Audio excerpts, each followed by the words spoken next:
Hi there guys, I'm Nikhil from notionhub, and in this video, I'm going to show you the most important tips and tricks for your Infinix Hot 30. By the way, I've also uploaded a dedicated video for the best features of the phone where I've talked about some of the unique features offered by this phone. So do check out that video as well, link will be in the description.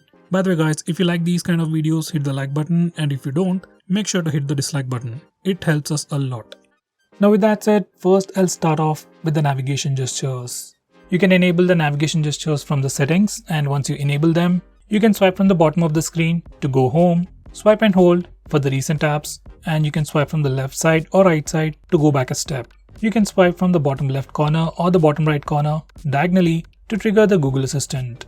Finally, we can also swipe left or right on the bottom part of the screen to quickly switch between the applications. By the way, on this phone, we have additional settings to change the back sensitivity from low to high.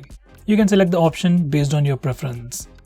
Next, we have dark mode. You can enable it from the display settings or the toggles, and once you enable them, all the system elements including some system applications will change from the default light theme to the dark mode or the dark theme.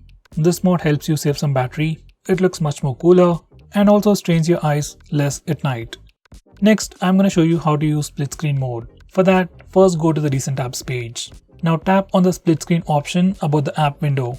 Then your phone will open that application in the top window, and you can select the secondary application from the recent apps, or else you can go to the home screen and then select the secondary application from there. Next, I'm going to show you how to enable split screen mode for all applications. Even though it has been quite a long time since split screen mode has been available, there are still some applications that do not support split screen mode. To fix that, we need to first enable developer options. For that, go to settings, select my phone, and then tap on the build number 7 times. Once you're done, developer options will be enabled. Now go back to system and then select developer options. Scroll all the way to the bottom and enable force activities to be resizable, and then restart your phone.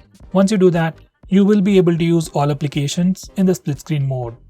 Next, I'm going to show you how to take screenshots on this phone using the buttons. So to take screenshots, just press the volume down and power button both at the same time to take a screenshot.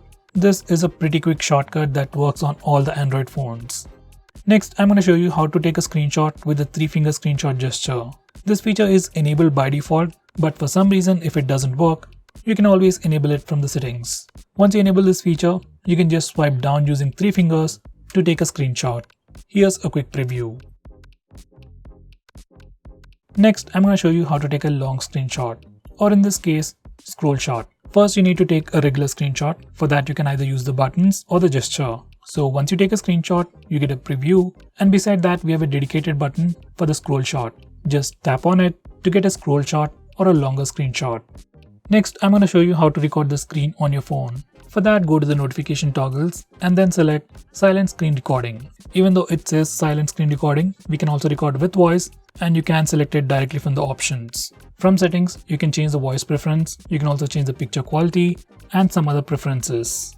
Next, I'm going to show you some important gestures. First, we have the double tap to wake feature. You can enable it directly from the toggle. Now once you're done, when your phone is sleeping, you can just double tap the screen to wake it up. If you use this feature along with the face unlock feature, unlocking your phone will seem a much more seamless process. Next, we have flip to mute calls. Now once you enable this feature, whenever you get a call, you can just flip your phone to silent it. It's not a big feature, but a pretty handy one. Next, we also have the smart screen on feature on this phone. You just need to enable it, and whenever you pick up your phone, your display lights up. Once again, if you use face unlock feature on this phone, it will make the unlocking process seem much more seamless.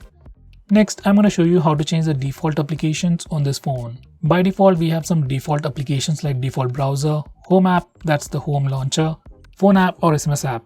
You can change all those defaults from this place.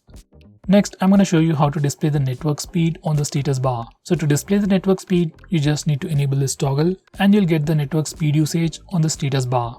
In the same way, if you want to display the battery percentage, once again enable this particular toggle to display the battery percentage on the status bar. Next, we have a pretty unique feature on this phone called freeze. Now this feature allows you to freeze applications. Most of us install a lot of applications but barely use them, maybe once in a week or twice in a week. So in that case, you can freeze all those applications. Once you freeze an application, that application will not run in the background unless you manually open it. So it'll save you some battery, save you some data as well. So guys, those were the most important tips and tricks that I know about this phone. If I missed out on anything important, do let me know by commenting below this video. With that said, this is Nikhil signing off. See you in my next video.